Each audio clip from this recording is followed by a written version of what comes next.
Hello, my name is Steed, and welcome back to episode 4 of my video game rescore series. This series is a creative exercise where I take a moment or a scene from a game I really enjoy and I try to recreate the music for it. Hyperlight Drifter is the next game up in the series, and I gotta say there have been some great OSTs so far. This one's personally my favorite. The game was really fun to play, and the soundtrack is very synth-heavy, very atmospheric, which is right up my alley for all the stuff that I've been doing lately. Before we get started, refer to the description for timestamps to jump ahead to for the stuff you actually want to see, especially if you're just here to listen to music. Otherwise, you know the drill. We're going to go step by step, instrument by instrument.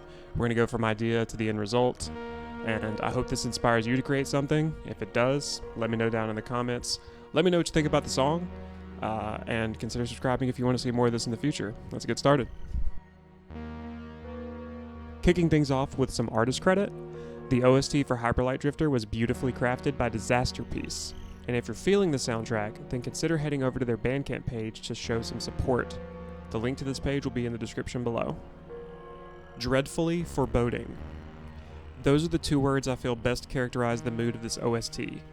As beautiful and as atmospheric as the music is, something is clearly not okay here. This is also reflected in the instrumentation, probably the biggest source of my inspiration. There are just so many overdriven and distorted classic synth sounds. It is intense and aggressive. But there is also a smart use of negative space or silence throughout most of the OST as well.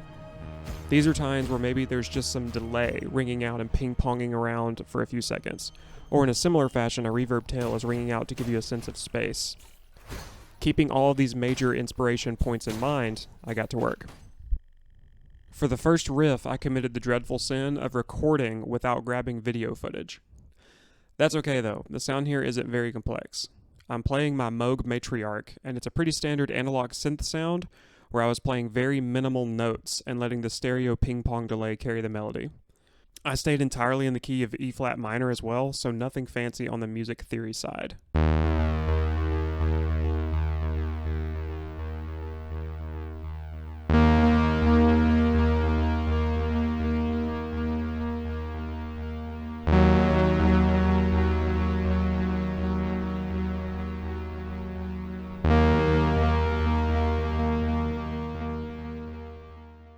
Next up, I came up with this awesome metallic gong sound. This was also on the Matriarch, and I'm using a ring modulation patch to create this. If you don't know what ring modulation is, there is an excellent video from Moog's official YouTube channel showing you how to set up the patch on the Matriarch, and I'll link that in the description below.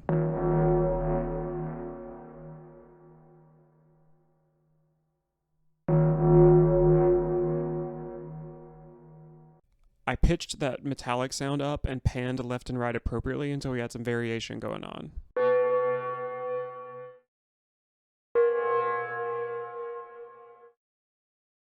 With the core idea complete, we are already moving on to adding effects, which are going to be doing a lot of the heavy lifting on this track. First, I ran that metallic sound through the Vintage Haze preset on the Meris Mercury X, and it sounds like this.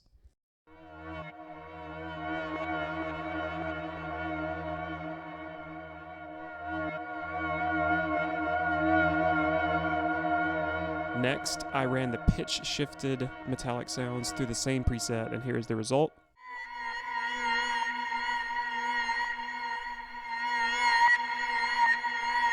And finally, you guessed it, the Matriarch riff gets a turn through the same preset, and this is what it sounds like.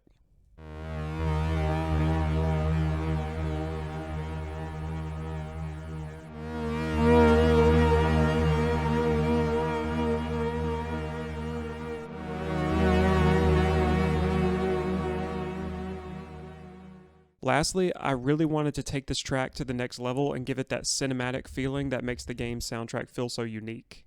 I decided to give something extremely experimental a try, and it turned out to be my favorite part of the entire tune. And this is a technique called no-input mixing. This is where you take a hardware mixer, and rather than plugging instruments into it and mixing the volume levels of each input, you actually don't plug any external source in. Rather, you patch outputs directly back into inputs to create multiple feedback loops. Now, the master volume level gets extremely hot and out of hand when you do this. So I have this running through another mixer to crank that volume way down before finally sending it through the Microcosm for some glitch and the Meris Mercury X for some reverb. I'll stop talking so you can hear what it sounds like, but you can find this cinematic texture all over the final track.